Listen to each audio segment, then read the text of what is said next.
नमस्कार विद्यार्थी मित्रांनो, मी प्राध्यापक नागनाथ मनुरे, अर्थशास्त्र विभाग, श्री शिवाजी महाविद्यालय राजुरातर्फे आपणा सर्वांचं या ऑनलाईन क्लासेसमध्ये सहर्ष स्वागत करतो। चला तर आज पाहूया मुद्रास्फीती। मागच्या पाठामध्ये आपण चलन संख्यामान सिद्धांत पाहिले होते। तर चलन संख्यामान सिद्धांत यामध्ये आपण आयर्विंग फिशर यांचा जो सिद्धांत पाहिलेला होता, तर त्यामध्ये आपल्याला या ठिकाणी त्रोटक आढावा आढळलेला आहे। तर आज आपण या पाठामध्ये मुद्रास्फीती त्याचा अर्थ,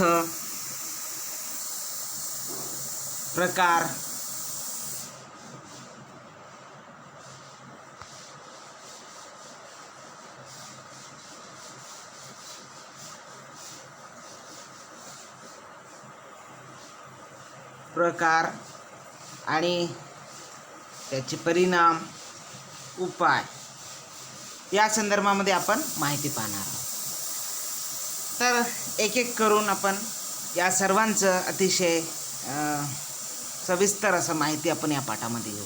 मुद्रास्फीती म्हणजे काय, तिचा अर्थ काय, ती कशी होते, काय प्रकार आहेत, मुद्रास्फीतीचा अर्थव्यवस्थेवर काय परिणाम होतो आणि हे मुद्रास्फीती रोखण्याचे काय उपाय आहेत, या संदर्भामध्ये आपण या पाठामध्ये आढावा घेऊ। तर तत्पूर्वी आपण मागच्या पाठामध्ये आताच म्हणल्याप्रमाणे आपण मुद्रा परिमाण सिद्धांत पाहिलेलं होतं, ज्याला MQT किंवा QTM सिद्धांत असेही म्हणतो, जो की आयर्विंग फिशर यांनी मांडलेला होता।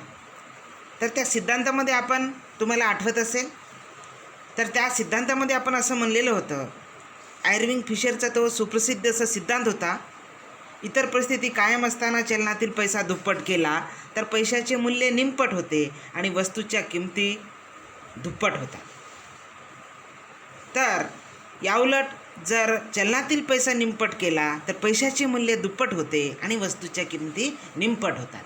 हाच तो सुप्रसिद्ध असा चलन संख्यामान सिद्धांत, मुद्रा परिमाण सिद्धांत होता। तर आपण त्या सिद्धांतामध्ये पाहिलेलं होतं, मुद्रा आणि मुद्रेची संख्या याचं काय संबंध असते, सहसंबंध असते, याबाबतीत आपण त्या प्रकरणामध्ये सविस्तर अशी माहिती पाहिलेली होती। त्यामध्ये आयर्विंग फिशर यांनी सरळच म्हणलेलं होतं, त्या सिद्धांतामध्ये त्यांनी सरळच सांगितलेलं होतं की जर चलनातला पैसा दुप्पट केला तर पैशाचे मूल्य निमपट होते। म्हणजे अर्थव्यवस्थेमध्ये जर पैसा भरपूर वाढला, पैशाची संख्या जर वाढली तर त्याचं मूल्य घटते, व्हॅल्यू, आणि वस्तूच्या ज्या किमती आहेत त्या मात्र दुप्पट होतात, असं त्या याच्यामध्ये सिद्धांतामध्ये आयर्विंग फिशर यांनी म्हणलेलं होतं। तर आता आपण नेमकं ते मुद्रास्फीती म्हणजे काय, जे आयर्विंग फिशर यांना म्हणलेलं आहे की म्हणजे पैशाची संख्या जर अर्थव्यवस्थेत वाढली तर चलनाचं मूल्य, व्हॅल्यू घटते आणि वस्तूच्या किमती वाढतात। म्हणजे ह्या वस्तूच्या किमती वाढतात म्हणजेच त्याने मुद्रास्फीती म्हणजेच भाववाढ होते, हे त्याने स्पष्ट केलेलं आहे। तर चला तर पाहूया आज आपण ती मुद्रास्फीती म्हणजे काय, तर त्याच्या अर्थाकडे आता तुम्हाला घेऊन जातो। मुद्रास्फीती यालाच आपण भाववाढ असे म्हणतो नेहमीच्या याच्यामध्ये। तर याचा एकंदरीत अर्थ, तर मुद्रास्फीती ज्याला आपण इंग्लिशमध्ये इन्फ्लेशन असं म्हणतो, इन्फ्लेशन ज्याचा अर्थ मुद्रास्फीती म्हणजे चलनातील अनावश्यक वाढ। म्हणजे अर्थव्यवस्थेमध्ये जास्तीचा जर पैसा झाला, प्रत्येक लोकांकडे जर पैसा आला, तर लोकांकडे अशा प्रकारे जर पैसा जर वाढ झाला तर त्या पैशात वाढ झाल्यामुळे आपण मुद्रा परिमाण सिद्धांतामध्ये सांगितल्याप्रमाणे म्हणजे चलनाचं मूल्य हे कमी होतं आणि वस्तूच्या हे किमती दुप्पट होतात म्हणजेच वाढतात। म्हणजे यामुळे सरळ असं सांगितलेलं आहे, मुद्रास्फीती म्हणजे चलनातील अनावश्यक वाढ, ज्यामुळे पैशाच्या पुरवठ्यात वाढ होते आणि ह्या पैशाच्या पुरवठ्यात वाढ झाल्यामुळे मागणी वाढते। लोक प्रत्येकाकडे पैसा असल्याकारणाने पैसे म्हणजे मागणी करतात आणि परिणामतः मुद्राचे म्हणजे पैशाचे ती मूल्य घटते, व्हॅल्यू घटते, मुद्रेचे मूल्य कमी होते। म्हणजे एकंदरीत जे आयरिंग फिशर यांनी सांगितलेलं आहे की पैशाच्या पुरवठ्यातील वाढ हेच वस्तूच्या किमती वाढण्याचं, म्हणजे पैशाच्या पुरवठ्यातील वाढ हेच वस्तूच्याच किमती वाढण्याचं एक प्रमुख कारण आहे असं त्यांनी इंडिकेट केलेलं आहे. आणि जवळपास सर्वच अर्थशास्त्रज्ञ असं म्हणतात की पैशाच्या पुरवठ्यामधील वाढ हेच मुद्रास्फीती किंवा भाववाढ निर्माण होण्याचं एक प्रमुख कारण असल्याचं निर्देश सर्वच अर्थशास्त्रज्ञ करताना आपणाला दिसून येतात. तर याचं साधारण याच्यामध्ये मुद्रास्फीती ज्याला म्हणतो, भाववाढ ज्याला म्हणतो, त्याचे काही अर्थ आहेत. आता मुद्रास्फीती आपण हे अर्थशास्त्रीय अंगाने तो शब्द आपण वापर करतो मुद्रास्फीती. तर याला आपण इंग्रजी शब्द जो आहे इन्फ्लेशन ज्याला म्हणतो आपण. तर ही मुद्रास्फीती आपणा सर्वांना परिचयाची आहे. सर्वांना ह्या संकल्पनेबाबत याची पुसटशी कल्पना आहे. पण आज आपण शास्त्रीयदृष्ट्या, अर्थशास्त्रीयदृष्ट्या मुद्रास्फीती म्हणजे काय, म्हणजे भाववाढ म्हणजे काय, एकंदरीत आपण जे म्हणतो ते आपल्याला माहिती आहे. पण त्याचा शास्त्रीयदृष्ट्या आज आपण हे अतिशय खूप महत्त्वाचा असा हा टॉपिक आपण समजावून घेऊ. तर मुद्रास्फीती ज्याला म्हणतो ते म्हणजे भाववाढ होय, ज्याला आपण एरवी सामान्य भाषेत भाववाढ म्हणतो. काय भाववाढ चाललेली आहे, यालाच दुसरा शब्द आहे तेजी. बाजारात जेव्हा वस्तूच्या किमती वाढतच होतात तर हा तेजी हा शब्द व्यापाऱ्यांच्या परिभाषेमध्ये हा वापरला जातो. बाजारात खूप तेजी आहे म्हणजे सर्वच किमती वाढलेल्या आहेत. तेजी आहे म्हणजे लोक प्रचंड खरेदी करत आहेत आणि किमती पण वाढलेल्या आहेत, त्याला तेजी म्हणतात. चलनवाढ हा मुद्रास्फीतीला दुसरा पर्यायी शब्द आहे मराठी भाषेमध्ये. जेव्हा आपण साहजिकच फिशरच्या सिद्धांतामध्ये सांगितल्याप्रमाणे जेव्हा चलनाची संख्या जास्तीत जास्त होते तेव्हा चलनाचे मूल्य निमपट होते आणि वस्तूच्या किमती दुप्पट होतात, म्हणजे महागाई. म्हणजे चलनवाढ हेच महागाईला कारणीभूत आहे. म्हणून चलनवाढ इजिकल टू महागाई, चलनवाढ बरोबर महागाई असं त्या ठिकाणी अर्थ घेतला जातो. तर हे महागाईचे एक कारण या ठिकाणी आहे. तर नंतर आपणाला सांगता येईल की याच्यानंतर आपण सरासरी जे वापरतो आपल्या सर्वांना परिचयाचा असलेला शब्द म्हणजे मुद्रास्फीतीचा सर्वांना आता याच्यापेक्षा सोपा शब्द, परिचयाचा शब्द असू शकत नाही, महागाई. ज्याला भाववाढ म्हणतो, सर्वसामान्यांच्या भाषेमध्ये हा लोकप्रिय शब्द आहे तो म्हणजे महागाई. म्हणजे ज्या मुद्रास्फीतीला इन्फ्लेशन असं आपण म्हणतो तर त्याचेच हे पर्यायी शब्द आहेत भाववाढ, तेजी, चलनवाढ, महागाई. महागाई हे आपणा सर्वांना कळते, म्हणजे जेव्हा वस्तूच्या किमती प्रचंड वाढत असतात तर त्या परिस्थितीला आपण महागाई म्हणतो. तर अशी ही महागाई जी आहे म्हणजे हे इतिहासकालीन एक ऐतिहासिक संकल्पना आहे. तर या महागाई संदर्भात आपण आता पाहूया. तर याबाबतीत एक महागाई ही अतिशय म्हणजे सर्वसामान्यांच्या भाषेत जर बोलायचं झालं तर महागाई ही अतिशय अवघड एक बिकट परिस्थिती निर्माण करणारी संकल्पना आहे, जिचं सर्वसामान्य गरीब लोक, मध्यमवर्गीय लोक म्हणजे ज्याच्यामुळे खूप त्रासून जातात. मग महागाई म्हणल्यानंतर प्रत्येकाला एक भीतीचं वातावरण निर्माण होतं की या महागाईमध्ये कसं जगायचं, म्हणजे जगण्याचा, उदरनिर्वाहाचा प्रश्न महागाई आपणाला सर्वांसमोर निर्माण करत असते. म्हणून या महागाईबद्दल बोलताना प्रसिद्ध नोबेल म्हणजे लेखक अर्नेस्ट हेमिंग्वे यांचं एक विधान या मी स्क्रीनवरती शेअर करतो, पहा. जे की याच्यामध्ये पिवळ्या पट्टीमध्ये मी वरती दिलेलं आहे. तर या ठिकाणी अर्नेस्ट हेमिंग्वे काय म्हणतात या महागाईबद्दल, पहिलं आपण त्यांचं एक सुप्रसिद्ध वचन पाहू, नंतर आपण याचं पुढील विश्लेषण करू. तर या ठिकाणी अर्नेस्ट हेमिंग्वे असं म्हणतात, प्रचंड गैरकारभार असणाऱ्या देशात गैरकारभार दूर करण्याचे पहिले औषध म्हणजे चलनवाढ होय व दुसरे औषध म्हणजे युद्ध. ही दोन्ही औषधे देशाचा तात्पुरता उत्कर्ष आणि कायमचा नाश घडवून आणतात. पहा, म्हणजे अर्नेस्ट हेमिंग्वे यांनी देशामध्ये जे काही प्रचंड गैरव्यवहार होतात तर त्याच्याशी हे इंडिकेट केलेलं आहे, त्याच्याशी तुलना केलेली आहे. म्हणजे एखाद्या देशामध्ये जर हे चलनवाढ किंवा महागाई होत असेल तर त्या देशातील व्यवस्थेचं, सरकारचं ते अपयश आहे, गैरकारभाराचं एक उदाहरण आहे असं ते म्हणतात. आणि हे गैरकारभार दूर करायचं असेल, पहिलं उपाय त्यांनी सांगितले चलनवाढ आणि दुसरं त्यांनी युद्ध. पहिलं औषध चलनवाढ आणि दुसरं युद्ध असं म्हणलेलं आहे. तर त्याच्यामुळे हे दोन्ही काय करतात की त्या देशाचा तात्पुरता उत्कर्ष म्हणजे जी विकास होण्याची संधी असते, संभाव्यता असते, ते कायमचं ते नाश घडवून आणतात असं ते हेमिंग्वेनी म्हणलेलं आहे. की म्हणजे महागाई अशी भयानक असते की एखाद्या देशाचा विकास म्हणजे खोडून टाकण्याचं, त्या देशातील लोकांचं जीवन त्रस्त करण्याचं काम हे महागाई करत असते. अगदी त्याच पातळीवर त्यांनी युद्धाकडे हे केलेलं आहे. युद्ध हे कोणत्याही देशासाठी चांगलं नसते, मग त्याच्यामुळे युद्धामुळे त्या देशाचा कायमचा नाश होतो, त्या देशातील लोकांचे स्वप्न भंगतात, दारिद्र्याखाली लोटले जातात. त्याच्यामुळे युद्ध हे म्हणजे राज्यकर्त्यांचा आवडता हा जो प्रांत असला तरी सर्वसामान्य लोकांना खूप त्याचा त्रास होतो, भयानक त्रास होतो. म्हणून अर्नेस्ट हेमिंग्वे असं म्हणतात, युद्ध आणि चलनवाढ म्हणजे याच्यामुळे लोकांचा कायमचा उत्कर्ष आणि नाश होतो असं ते म्हणतात. तर आता आपण अशा या चलनवाढ म्हणजे याच्या हा जो एक अर्थ आपण पाहिलेला आहे. तर यानंतर आपण त्याच्या व्याख्यांकडे येऊ, डेफिनेशन्सकडे. तर डेफिनेशन्समध्ये पहा, स्क्रीनवरती मी पहिल्या याच्यावर दिलेलं आहे. पहिली एक सोपी व्याख्या आहे, चलनवाढ म्हणजे पैशाच्या पुरवठ्यात वाढ, ज्याला आपण मुद्रास्फीती म्हणतो, त्याला चलनवाढी असे म्हणतो. त्याच्यामुळे वेगवेगळ्या अँगलने वेगवेगळे हे शब्द या ठिकाणी येणार आहेत. त्याच्यामुळे आपण कन्फ्यूज होण्याचं कारण नाही, त्या सर्वांचा अर्थ एकच आहे.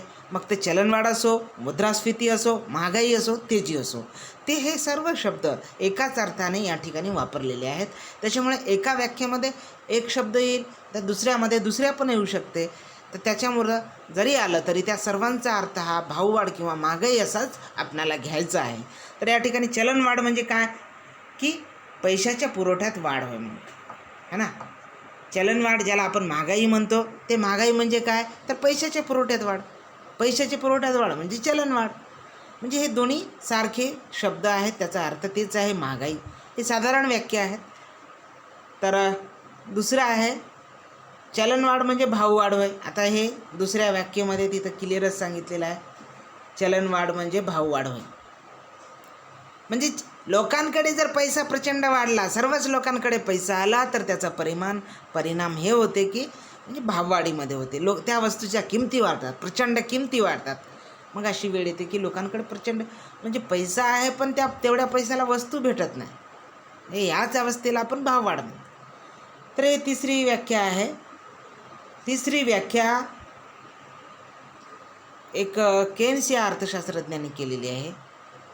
म्हणजे एकंदरीत त्यांनी इंडिकेट केलेली आहे. त्यांनी एक साधारण याच्यामध्ये तर देशात पूर्ण रोजगाराची परिस्थिती झाल्यावर, केन्स असं म्हणतात की देशामध्ये पूर्ण रोजगाराची परिस्थिती निर्माण झाल्यावर जी भाववाढ होते त्याला त्यांनी भाववाढ असं म्हणलेलं आहे.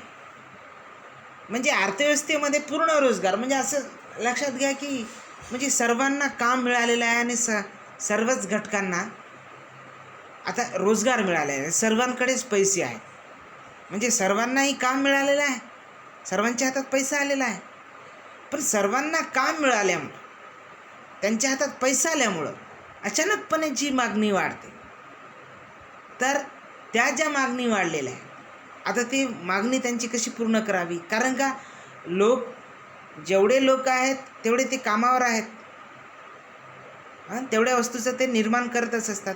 पण हे अचानकपणे हे सगळं झाल्यामुळे, या सगळ्या लोकांकडे पैसा आल्यामुळे ही जी अतिरिक्त जी मागणी वाढते, म्हणजे पूर्ण रोजगार परिस्थिती झाल्यानंतर जी मागणी वाढते, तर त्या मागणीला त्यांनी भाववाढ असे म्हणलेलं आहे, त्याला चलनवाढ असे म्हणलेलं आहे. तर या ठिकाणी तर ही एक केन्सची ती व्याख्या आपण सांगितली. दुसरं व्याख्या आहे ग्रेगरी हे एक अर्थशास्त्रज्ञ आहेत. त्यांनी त्यांची एक व्याख्या सांगितली. ती व्याख्या आहे, क्रयशक्तीच्या मात्रेत होणारी अवास्तव वाढ म्हणजे मुद्रास्फीती होय. क्रयशक्ती ज्याला आपण खरेदी शक्ती असे म्हणतो. पहा इथं क्रयशक्ती दिलेलं आहे, रेड याच्यामध्ये मी सर्कल करतोय. तर त्या क्रयशक्तीच्या मात्रेत होणारी अवास्तव वाढ म्हणजे मुद्रास्फीती. तर जेव्हा खरेदी शक्ती म्हणजे लोक प्रचंड प्रमाणात खरेदी करतात आणि हीच खरेदी प्रचंड प्रमाणात खरेदी करण्याची प्रवृत्ती भाववाढीकडे नेत असते आणि त्यालाच त्यांनी मुद्रास्फीती असं म्हणलेलं आहे, म्हणजेच भाववाढ म्हणलेलं आहे. आणि त्याचं इंग्लिश पण दिलेलं आहे. तर with a state of abnormal increase in quantity of purchasing power. तर what is inflation? Inflation is nothing but with a state of abnormal increase in quantity of purchasing power. यालाच आपण म्हणलेलं आहे की खरेदी शक्तीच्या मात्रेत होणारी अवास्तव वाढ म्हणजे मुद्रास्फीती, अशी व्याख्या ग्रेगरी या प्रसिद्ध अर्थशास्त्रज्ञाने या ठिकाणी केल्याचं दिसते. तर दुसरी व्याख्या हॅरी जॉन्सन यांनी केलेली आहे. Harry Johnson. तर त्यांची अशी व्याख्या आहे, पहा त्यांची व्याख्याला मी आपण सर्कल करतोय. किंमत पातळीत होणारी दीर्घकालीन वाढ म्हणजे मुद्रास्फीती होय. Inflation is sustain rice in price. तर हॅरी जॉन्सन असं म्हणतात, म्हणजे किंमत पातळीत होणारी दीर्घकालीन वाढ, जर प्रचंड प्रमाणात वस्तूच्या किमती वाढत असेल आणि असे दीर्घकाळामध्ये वाढतच राहत असतील तर अशा त्या अवस्थेला आपण मुद्रास्फीती किंवा भाववाढ म्हणावं असं हॅरी जॉन्सन म्हणताना दिसतं. तर नंतरची व्याख्या कोलबर्न या अर्थशास्त्रज्ञांनी केलेली आहे. ती व्याख्या पहा 7व्या या क्रमांकाला मी सर्कल करतोय रेड कलरमध्ये स्क्रीनवरती. तर कोलबर्न या ठिकाणी असं म्हणतात, ज्यावेळी अत्याधिक मुद्रा अतिशय कमी वस्तूंचा पाठलाग करते त्यावेळी मुद्रास्फीती निर्माण होते. म्हणजे कोलबर्न यांना म्हणायचं आहे, पण जेव्हा अत्याधिक मुद्रा म्हणजे जास्तीचा पैसा, अत्याधिक मुद्रा म्हणजे जास्तीचा पैसा, जेव्हा अत्याधिक मुद्रा अतिशय कमी वस्तूंचा पाठलाग करते. पहा जेव्हा म्हणजे प्रत्येक लोकांकडे पैसे आहेत. पहा आपण एका दुकानदार आता या म्हणजे महागाईचं, चलनवाढीचं, या मुद्रास्फीतीचा आता अनुभव आपण सर्वच जण घेत आहोत. सध्या आपण ज्या कोरोनाच्या अवस्थेमध्ये आहोत, मग ते भाजीपाल्याचे दर असतील किंवा सर्वसामान्य लागणाऱ्या वस्तूंचे किमती असतील, ह्या सर्वांच्या किमती वाढलेल्या आहेत. म्हणून आपण अशा ह्या महागाईला सध्या आपण तोंड देत आहोत आणि हे सर्वांना ही महागाई आपण हे करीत. त्याचा परिणाम हेच असते की जेव्हा लोकांकडे पैसा आहे प्रत्येकांकडे खरेदी करायला, पण त्या ठिकाणी वस्तू नाही, अशा वेळेस काय करते एखाद्या दुकानदारात. आता पहा चंद्रपूरला काल लॉकडाऊन, म्हणजे आता लॉकडाऊन 20 मार्चपासून सुरू झालेलं आहे. तर कालचं 25 सप्टेंबर म्हणजे आजपर्यंत आपण या 6-7 महिन्याचा जवळपास लॉकडाऊनचा अनुभव घेत आहोत. तर कालची गोष्ट आहे, काल जेव्हा मी मार्केटमध्ये गेलं तत्पूर्वी त्या दुकानावर जेव्हा गेलं होतं टमाट्याचे भाव होते 30 ते 40 रुपये किलो भाव होते. तर काल जेव्हा संध्याकाळी येताना लॉकडाऊन असल्याकारणानं आपण त्याच दुकानदाराकडे ज्याच्याकडून मी 40 रुपयानं टमाटे खरेदी केल्या, तोच दुकानदार मी संध्याकाळी येताना तिथं प्रचंड खरेदी करणाऱ्यांची संख्या जास्त झाली आणि त्याच्या दुकानात असलेले टमाटे मात्र थोडेसे कमी झाले, म्हणजे कमी. मग त्याच्यामुळे आणि उद्या लॉकडाऊन आहे ही संधी त्यांनी हरली. जे टमाटे तो 40 रुपये किलो देत होता, म्हणजे मी जे टमाटे अगोदर एक दिवसापूर्वी 30 ते 40 दराने आपण खरेदी केली, आज तो तेच टमाटे 100 रुपये दराने विकतो. म्हणजे पहा महागाई एकदम दुप्पटच करून टाकली त्यांनी. म्हणजे 40 रुपयाला विकलं तरी त्याला फायदा होताच, पण लॉकडाऊन असल्याकारणानं अचानकपणे लोकांना म्हणजे खरेदी करणाऱ्यांची संख्या जास्त झाली. व्याख्येशी पहा जुळून. अत्याधिक मुद्रा म्हणजे पैसे देऊन खरेदी करणारे जास्त झाले, अतिशय कमी वस्तूंचा पाठलाग करते आणि विकणारे जे विक्रेता आहे ज्याच्याकडे टमाटे आहेत ते कमी आहेत. जेव्हा जास्त पैसे कमी वस्तूचा पाठलाग करतात तेव्हा भाववाढ निर्माण होते. म्हणजे साहजिकच खरेदी करणारे जास्त लोक त्या काल अचानक त्या दुकानदाराकडे गेले. आम्ही सगळे तिथं गेल्यानंतर आणि त्याच्याकडे कमी वस्तू होत्या, म्हणजे कमी टमाटर होते. तर त्याच्यामुळे साहजिकच त्यानं मग काय केलं, सरळ सरळ याच्यात किंमत वाढ केली, दुप्पटच किंमत वाढवून टाकली. म्हणजे 40चे दुपटीच्या जास्ती ज्याला म्हणतात, म्हणजे 100 रुपये किलो त्यानं टमाटे म्हणजे किंमत केली. आणि अशी ही भाववाढ एकदम घडून आली. म्हणजे त्यामुळे नाईलाजाने 100 रुपयालाही मीही, कारण का 5 दिवस आता बंद होणार आहे, तर त्याच्यामुळे पैसे आहेत पण माल नाही, तर त्याला काय. तर त्याच्यामुळं ते टमाटे नाईलाज असतं मलाही 100 रुपये किलो या दराने खरेदी करावे लागले. म्हणजे या ठिकाणी ही जी व्याख्या आहे अतिशय समर्पक व्याख्या आहे, योग्य व्याख्या आहे असं आपणाला म्हणता येते. तर या ठिकाणी ती व्याख्या किती योग्य आहे आपणाला लक्षात येते. तर यानंतर म्हणजे कोलबर्नने जी परिस्थिती या ठिकाणी या व्याख्येतून कथन केली ती अतिशय समर्पकच आहे. याच्यावरून आपल्याला समजते म्हणजे ज्यावेळी अत्याधिक मुद्रा, जास्तीचा पैसा जेव्हा कमी वस्तूंचा पाठलाग करतो त्याला आपण भाववाढ म्हणावं असं कोलबर्न यांनी या ठिकाणी म्हटलेलं आहे. म्हणून त्यांची ती इंग्रजी व्याख्याही पाहणं आपल्याला आवश्यक ठरते. Inflation is too much money chasing few goods.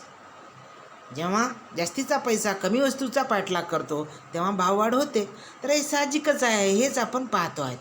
तर एकंदरीत असं ही जी काही भाववाढ आहे, तर या भाववाढीमुळे प्रचंड असं देशामध्ये, जगामध्ये अनेक ह्या भाववाढीच्या कथा आपणाला आढळून येतात.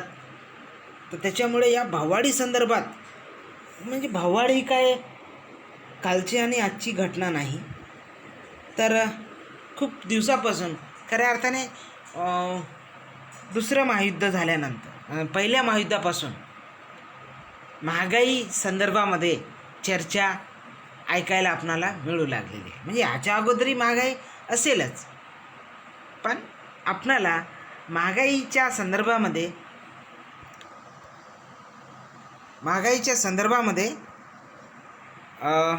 पहिल्या महायुद्धानंतर मिळू लागलेले आहे. तर या बाबतीमध्ये आपल्याला जर्मनीचं एक उदाहरण इतिहास प्रसिद्ध आहे. जर्मनीमधल्या अशा अनेक कथा आहेत तर भाववाढी संदर्भामधल्या. तर त्याच्यामध्ये एक हे सांगतो की जर्मनीमध्ये 1923मध्ये एवढी प्रचंड भाववाढ झाली होती. आता जर्मनीचं चलन हे मार्क आहे. तर हे मार्क म्हणजे जर्मनीमध्ये 1923ला पावाचा एक तुकडा, म्हणजे आपण ज्याला पाव म्हणतो, ब्रेड म्हणतो, तर त्याचं जे एक पीस आहे ते 1 मार्कला भेटत होतं. पण त्या जर्मनीमध्ये एवढी प्रचंड महागाई झाली की 1918ला ज्या पावाच्या तुकड्याला, म्हणजे मी 1923 म्हणला, पण 1918ला जे पावाचा तुकडा 1 मार्कला भेटत होता, 1923मध्ये त्याच पावाच्या तुकड्याला म्हणजे 20,000 कोटी मार्क्सना मिळत होता. मग मार्क्स, ज्याला मार्क म्हणतो ते जर्मनीचं चलन आहे, जे 1 मार्कला भेटायचं, तर तेच 1923ला 20,000 कोटी मार्कला भेटत होतं. म्हणजे ज्याच्यासाठी पहा आपल्याकडे भाववाढ आपण ती समजून घेऊ शकतो. म्हणजे ज्याला 1 रुपये पाव होतं त्याला पुढे 10,000 रुपये देणं, असं म्हणजे अशीच परिस्थिती, एवढी प्रचंड भाववाढ त्या ठिकाणी वाढलेली. म्हणजे चलनाला काही किंमत या ठिकाणी होती का, तर साहजिकच नव्हती. तर अशा अनेक उदाहरणं आपण या ठिकाणी पाहतो. म्हणजे अशी ही प्रचंड ही महागाई, पण ज्याच्यामुळे लोकांचं जगणं हे अवघड होऊन जातं अशा या महागाईमुळे. तर या महागाईला रोखण्यासाठी सरकारनं काही प्रयत्न करावं, यासाठी जनसामान्यांची अपेक्षा असते. तर याच महागाईबद्दल म्हणून फिशरनी जे काही मुद्रा परिणाम सिद्धांतामध्ये QTM, क्वांटिटी थेअरी ऑफ मनी, या सिद्धांतामध्ये त्यांनी म्हटलेलं होतं, एक समीकरण पण पाहिलेलं होतं आपण, MV = PT. तर याच्यामुळे म्हणजे चलनाची संख्या दुप्पट केली तर पैशाचं व्हॅल्यू निमपट होते आणि वस्तूच्या किमती दुप्पट वाढतात, असा तो त्याचा सुप्रसिद्ध सिद्धांत होता. तर यामागेची अनेक अशा या कथा आहेत ज्याच्यामुळे सर्वसामान्य लोकांना त्या वस्तू ह्या महाग होऊन जातात. खरेदी करणे हे त्यांच्यासाठी अवघड बनतं. तर अशा या महागाई संदर्भात पाहत असताना पहा, आता सर्वसाधारणपणे आपण आपल्या देशातलं जर महागाई पाहू, काय रेट आहे सध्या, म्हणजे आता लॉकडाऊनच्या काळात आपण जी महागाई अनुभवतो ते आपणा सर्वांना माहीतच आहे. तर आता सर्वसाधारणपणे आपल्या देशातला 2019ला म्हणजे महागाईची परिस्थिती काय होती या ठिकाणी यापुढे स्क्रीनमध्ये मी दिलेलं आहे, ते तुम्ही पाहू शकता. तर यामध्ये पहा, नोव्हेंबर 18मध्ये आपल्या देशाचा महागाई दर, ज्याला इन्फ्लेशन रेट म्हणतो, तो 2.33% होता. तर 2018 म्हणजे डिसेंबर 2018मध्ये 2.11% होता महागाई दर.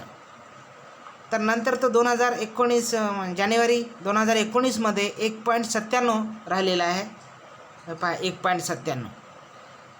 मग यानंतर पहा, इथं जानेवारीमध्ये 2019ला 1.97 होता. तर आता आहे ऑक्टोंबरमध्ये हा जो महागाई दर आहे, हे पहा ऑक्टोंबर 2019, तर हा महागाई दर या ठिकाणी 4.62% झाल्याचं आपणाला दिसून येतं. 4.62% या ठिकाणी महागाई दर झाल्याचं दिसून येतं. तर आता वास्तवामध्ये पाहिलं तर सध्या चालू आकडे आपली देशातली महागाई ही जवळपास 6% दर आहे महागाईचा. 5 ते 6%च्या आसपास सध्या चालू कंडिशनमध्ये आपण महागाई पाहतो. तर या संदर्भामध्ये मी एक प्रसिद्ध अशी मासिक आहे इकॉनॉमिस्ट, की जगामधलं एक प्रसिद्ध हे मासिक आहे. तर ज्याच्या संदर्भात संपूर्ण जगातील विविध देशातला GDP आणि त्या देशातले महागाई आणि बेरोजगारी दर या ठिकाणी ते दिलेले आहे. हे अर्थातच जगातील प्रसिद्ध असे हे मासिक आहे. ते लोकप्रिय आहे, जे की प्रामुख्याने अर्थशास्त्रज्ञ आणि मोठमोठे तज्ज्ञ लोक या ठिकाणी त्याचं वाचन करतात. तर त्या संदर्भातून त्यांची आकडेवारी ही अतिशय खरी असते, त्याबद्दल कोणी शंका घेत नाहीत जगामध्ये. तर त्यांची ही आकडेवारीनिशी आपण चार्टमध्ये घेतलेला आहे. तर पहा, त्यांनी वेगवेगळ्या जगाचा GDP दिलेला आहे. तुम्हाला GDP ग्रॉस डोमेस्टिक प्रोडक्ट ज्याला म्हणतो ते दिलेलं आहे. ते आपण इथं पाहिलेलं आहे. तर इंडिया हे जे दिसते, मी लाल याच्यामध्ये हे केलेलं आहे भारत. तर ज्याचं नुकतंच आपण पाहिलेलं आहे की आपला GDP रेट यावर्षीच्या पहिल्या क्वार्टरमध्ये, पहिल्या तिमाहीमध्ये -23.9 होतं. -23.9 होतं. तर आपण येऊ महागाईवर. तर आता पुढच्या दुसऱ्या महिन्यामध्ये यांनी म्हणजे इकॉनॉमिस्टच्या मते 69.4 एवढं आपलं GDP राहील. म्हणजे आपलं उत्पादन हे अजून पुढे घटणार आहे असं त्यांनी म्हटलेलं आहे. तर एकंदरीत आपण महागाईवर येऊ. तुम्ही म्हणत असाल तर महागाई सर याच्यात दिसत नाही ना. तर हे कंझ्युमर प्राइसेस जे आहे, म्हणजे आपल्याकडे महागाई मोजण्याचे 2 मापदंड आहेत. भारतामध्ये महागाई कशावरून मोजतो, ज्याला आपण CPI म्हणतो, कंझ्युमर प्राइस इंडेक्स, ज्याच्यामध्ये काही जनसामान्य लोक ज्या वस्तू नेहमी म्हणजे आवश्यक गोष्टी वापरतात त्या वस्तू त्याच्यामध्ये सामावलेल्या असतात आणि त्याच्यावरून किती भाव वाढलं त्याचं ते काढत असतात. दुसरं आहे WPI, होलसेल प्राइस इंडेक्स असं ज्याला म्हणतो. ते होलसेल प्राइस इंडेक्स म्हणजे जे मोठमोठे उद्योजक, कारखानदार, त्यांना जे काही वस्तू लागतात वस्तू तयार करण्यासाठी, त्या संदर्भामध्ये त्याची किती काय भाववाढ झाली तर ते WPIवरून कळते. तर CPI हे सर्वसामान्य लोकांच्या म्हणजे आवश्यक गरजांच्या महागाईचं मापन करणारं एक मापदंड आहे. तर त्याच्यावरून आपण ते इन्फ्लेशन काउंट करत असतो. तर या ठिकाणी पहा, आता लेटेस्ट महागाई म्हणजे 2020नुसार तर इंडियाच्या संदर्भामध्ये या ठिकाणी दिलेलं आहे. 5 पॉईंट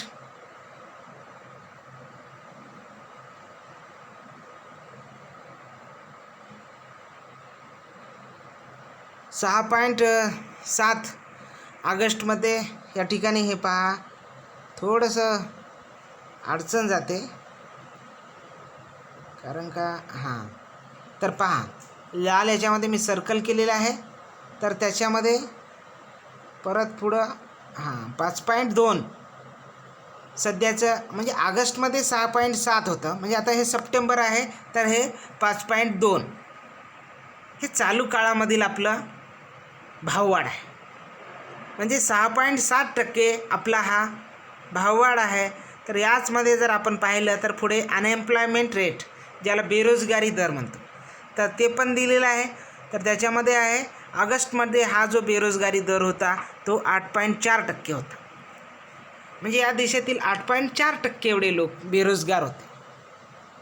तर असं हे महागाई दर या ठिकाणी आपल्या देशाचं चालू कंडिशनमध्ये तुम्हाला लक्षात यावं यासाठी आपल्यासमोर हे दिलेलं आहे. तर यानंतर आपण हे जी काही महागाई आहे अशा या महागाईमध्ये म्हणजे एक प्रसिद्ध परत एकदा मी केन्स यांची डिटेल व्याख्या त्या ठिकाणी शॉर्टकट एक व्याख्या तुम्हाला सांगितली होती सुरुवातीला.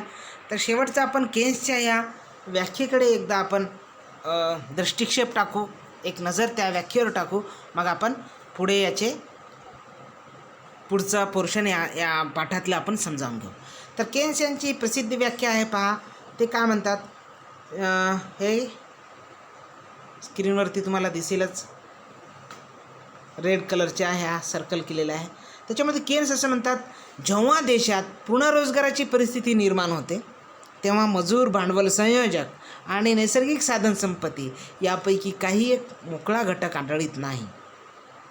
म्हणजे पूर्ण रोजगार जेव्हा देशात असलेल्या सर्व लोकांना काम भेटते, म्हणजे जे काम करण्यास पात्र आहेत, म्हणजे कोणीही बेरोजगार असत, म्हणजे सगळे कामामध्ये गुंतलेले आहेत. म्हणजे त्यासाठी लागणारं मजूर असेल, भांडवल असेल, संयोजक असेल आणि जे काही साधनसंपत्ती आहे ते पण, म्हणजे ते सगळे कोणताही घटक हा रिकामा नाही, मोकळा नाही. परंतु अशा परिस्थितीमध्ये प्रभावी मागणी वाढत असेल, म्हणजे सगळे लोक वस्तू तयार करत आहेत, कामात गुंतलेले आहेत, पण याच्यामध्ये ह्या लोकांकडे जे काही सगळ्यांकडे पैसा आल्यामुळं मग सगळे ते मागणी करतात, जे मागणी प्रचंड वाढते. प्रभावी मागणी असं म्हणजे केन्स त्या ठिकाणी त्याला प्रभावी मागणी म्हणतो. प्रभावी मागणी आपण सगळ्यांनी लक्षात ठेवायचं आहे, याला इफेक्टिव्ह डिमांड असं अर्थशास्त्रीय भाषेत म्हणलं जातं. तर अशी प्रभावी मागणी वाढल्यानंतर उत्पादनाचे घटक, आता मागणी वाढलेली आहेत, पण आता हे जे काही अतिरिक्त, आता मी जे काही टमाट्याचं काल उदाहरण दिलेलं होतं की अचानक टमाट्याची मागणी वाढली, म्हणजे ते पूर्ण रोजगाराशी संदर्भात संबंधित नाही, पण एक सांगतो. पण टमाट्याची मागणी अचानक वाढली, पण टमाटे तर आता तयार करता येत नाहीत. मागणी वाढली म्हणजे चला टमाटे बनवा, तयार करा, असं होते का? नाही होत, करू पण शकत नाही. तर मग आता म्हणजे उत्पादनाचे मोकळे घटक नसल्याने उत्पादन वाढवता येत नाही, त्यामुळे भाववाढ झालेली आढळून येते. त्यामुळे साहजिकच ते भाववाढ वाढते. आणि अशा या भाववाढीला म्हणजे केन्सचं सांगायचं कारण म्हणजे केन्स का म्हणतो, पूर्ण रोजगार परिस्थिती. पूर्ण रोजगार परिस्थितीमध्ये जेव्हा सगळ्यांना काम भेटते आणि उत्पादनाचा घटक एकही रिकामी राहत नाही, आणि अशा परिस्थितीत जर प्रभावी मागणी वाढली, मग त्यानंतर प्रभावी मागणी वाढल्यानंतर मात्र म्हणजे वस्तूचं उत्पादन वाढवता येत नाही, पुरवठा वाढवता येत नाही. अशा परिस्थितीत केवळ भाववाढ निर्माण होते, आणि याच परिस्थितीला खऱ्या अर्थाने भाववाढ म्हणावं असं या ठिकाणी केन्स म्हणतात. म्हणजे केन्सच्या भाववाढीचं फक्त त्यांनी एक व्याख्या केलेली आहे, पूर्ण रोजगार पातळीच्या नंतर जे काही मागणी वाढते त्याला भाववाढ म्हणावं असं केन्स म्हणतात. तर ही केन्सची एक व्याख्या आपण लक्षात ठेवायला पाहिजे. तर असो, आता आपण आपल्या पाठाच्या मुख्य भागाकडे, म्हणजे जे दिलेलं अर्थ पाहिलेलं होतं, आता आपण त्याचे प्रकार पाहू. टाईप्स ऑफ इन्फ्लेशन, मुद्रास्फीतीचे प्रकार. तर पहा, मुद्रास्फीतीचे प्रकार यामध्ये आपण मुद्रास्फीतीचे एकंदरीत 6 प्रकार आहेत. पहिलं प्रकार आहे गतीनुसार प्रकार, दुसरं आहे प्रेरक स्फीती, आणि तिसरं आहे वेळेनुसारची मुद्रास्फीती, चौथं आहे मागणीजन्य स्फीती, आणि पाचवं आहे व्ययक्षेपक स्फीती, सहावं आहे सरकारी नियंत्रणानुसार स्फीती. पहा 6. तर असे जे काही मुद्रास्फीतीचे एकंदरीत 6 प्रकार आहेत. तर या 6ही प्रकाराचं म्हणजे विस्तृत म्हणजे विश्लेषण आपण पुढच्या याच्यातून पाहू. तर आता पहिलं आहे गतीनुसार जे आपण म्हणलेलं होतं. तर ते हे गतीनुसार आहे, याला गतीनुसार म्हणा. इथं लिहितो गती, इथं लिहिता येत नाही, स्क्रीनवरती लिहिणं हे अवघड गोष्ट आहे, तरी पण आपण प्रयत्न करतोय. तर असो, तर या ठिकाणी गतीनुसारची मुद्रास्फीती आपण पाहिलेली आहे. तर त्याच्यामधला पहिला प्रकार येतो साहजिकच हे गती आहे. मी आता चांगलं लिहितो, तुम्हाला लक्षात यावं म्हणून. हा गतीनुसारचा हा प्रकार आहे. तर याच्यामध्ये यालाच आपण पहिला प्रकार आहे रांगती स्फीती. रांगती स्फीती ज्याला आपण इंग्लिशमध्ये क्रीपिंग इन्फ्लेशन असे म्हणतो. तर आपणाला सगळं लक्षात ठेवायचं आहे. तर आता पहा, ज्याला स्फीती म्हणजे भाववाढ. आता परत कन्फ्यूज होण्याचं कारण का नाही, कारण का आपण भाववाढी संदर्भात स्फीती संदर्भात ही माहिती पाहत आहोत आणि स्फीतीचं सविस्तर अर्थ आपण जाणून घेतलेला आहे. स्फीती म्हणजे भाववाढ या अर्थानं हा शब्द येईल. तर ह्या गतीनुसार जे काही प्रकार पडतात भाववाढीचे, त्याच्यामध्ये पहिलं आहे रांगती स्फीती, ज्याला क्रीपिंग इन्फ्लेशन म्हणतो. तर हे क्रीपिंग इन्फ्लेशन म्हणजे काय, म्हणजे भाववाढ रांगत असते का? तर पहा, याचा म्हणजे वस्तुतः अर्थ काय आहे ते आपण या ठिकाणी समजावून घेऊ. तर यामध्ये असं म्हणलेलं आहे, पहा, जेव्हा किमतीतील वाढ ही सरासरी वार्षिक 2% असते तेव्हा तिला रांगती स्फीती असे म्हणतो. पहा, हे या ठिकाणी स्क्रीनवरती लक्षात घ्या. जेव्हा सरासरी वार्षिक 2%वर मी राऊंड अप केलं आहे, सर्कल केलेलं आहे. जेव्हा सरासरी 2% भाववाढ असते तेव्हा त्या भाववाढीला आपण रांगती स्फीती असे म्हणतो. याला काय म्हणू? रांगती स्फीती असे म्हणू. पण या स्फीतीमुळे अर्थव्यवस्थेमध्ये काही धोका नसतो. म्हणजे 2% भाववाढ ही एक सहज आहे, ती चालून जाते असं या ठिकाणी म्हणलेलं आहे. म्हणून या एकंदरीत या व्याख्येवरून आपल्याला लक्षात येते ही जी काही भाववाढ आहे ती अतिशय हळूवार आणि सौम्य स्वरूपाची असते. आणि दुसरं म्हणजे ही भाववाढ या ठिकाणी सांगायचं म्हणजे आपल्याला 2% सांगितले, म्हणजे 2% भाववाढ असते, किंमत वाढ ज्याला म्हणतो आपण ते 2% असते. आणि याचा अर्थव्यवस्थेमध्ये ही हळूवार आणि सौम्य स्वरूपाची असते, ज्याचा अर्थव्यवस्थेला कसल्याही प्रकारचा धोका नसतो. तर हे एक पहिला प्रकार आहे. तर दुसरा प्रकार ज्याच्यामध्ये गतीनुसार आपण मुद्रास्फीतीचे जे प्रकार पाहतो, तर त्याच्यामध्ये हा एक दुसरा प्रकार आहे. हा दुसरा प्रकार आहे. तर याला आपण चालती स्फीती असे म्हणतो. तर चालती स्फीती असं म्हणतो. तर यामध्ये पहा, जेव्हा किंमत वाढ किंवा भाववाढ वार्षिक 5% होत असते, पहा 5% या ठिकाणी आपण समजायला पाहिजे. जेव्हा किंमत वाढ किंवा भाववाढ वार्षिक 5% होते त्या स्थितीला आपण काय म्हणावं? चालती स्थिती असं म्हणावं, चालती भाववाढ असं म्हणावं. म्हणजे याला आपण चालती भाववाढ असं म्हणावं, वॉकिंग इन्फ्लेशन. म्हणजे हे आपल्याला लक्षात घ्या, जेव्हा अर्थव्यवस्थेमध्ये भाववाढ हे 5% असते त्याला आपण चालती स्फीती असं म्हणावं. जेव्हा अर्थव्यवस्थेमध्ये भाववाढ 2% असते त्याला आपण रांगती स्फीती म्हणजे क्रीपिंग इन्फ्लेशन. आणि जेव्हा भाववाढ हे 5% असते त्याला आपण चालती स्फीती असं म्हणावं किंवा चालती भाववाढ असं म्हणावं, असं या ठिकाणी आपल्याला सांगता येतं. तर आपण तिसरा जो प्रकार आहे हा पाहू, धावती भाववाढ, ज्याला आपण रनिंग इन्फ्लेशन म्हणतो. किंवा धावती स्फीती म्हणतो. स्फीती भाववाढ हे एकच शब्द आहे त्या ठिकाणी. तर याच्यामध्ये काय, हे धावती भाववाढ कशाला म्हणा, जेव्हा किंमत पातळीतील वाढ, पहा या ठिकाणी किंमत पातळीमध्ये राऊंड अप केलं, तर ही सरासरी 10% होत असते, तेव्हा अशा अवस्थेला धावती भाववाढ असं म्हणावं. तर या ठिकाणी म्हणजे धावती भाववाढ या ठिकाणी दिलेलं आहे. तर जेव्हा अर्थव्यवस्थेमध्ये किंमत वाढ हे 10% असते, अशा अवस्थेला आपण धावती भाववाढ म्हणावं. म्हणजे अर्थव्यवस्थेच्या दृष्टीने याचा काय परिणाम असतो, तर या ठिकाणी इथं दिलेले आहे. तर अर्थव्यवस्थेच्या दृष्टीने तर हे जे काही भाववाढ आहे म्हणजे हे हानिकारक असते, danger, this is dangerous for the economy. 10% भाववाढ एखाद्या वस्तूचं किमती अशा प्रकारे अचानक वाढल्या तर ते म्हणजे या ठिकाणी लोकांना त्रासदायक असते. म्हणून अशा या भाववाढीला म्हणजे अर्थव्यवस्थेसाठी हानिकारक मानण्यात आलेलं आहे. तर एवढी भाववाढ नसावी असं यांना म्हणायचं आहे. म्हणजे आपण तिसरा हा जो प्रकार पाहतो रनिंग इन्फ्लेशन, ज्याला असं म्हणतो की आपण सरासरी 10% भाववाढ, 10% भाववाढ होत असते, तर त्याला आपण असं म्हणतो धावती भाववाढ. तर एकंदरीत भरधाव भाववाढ. आता आपण येऊ चौथ्या याच्यामध्ये, हे चौथा आहे. तर याला आपण भरधाव किंवा अतिरेकी भाववाढ असं म्हणू.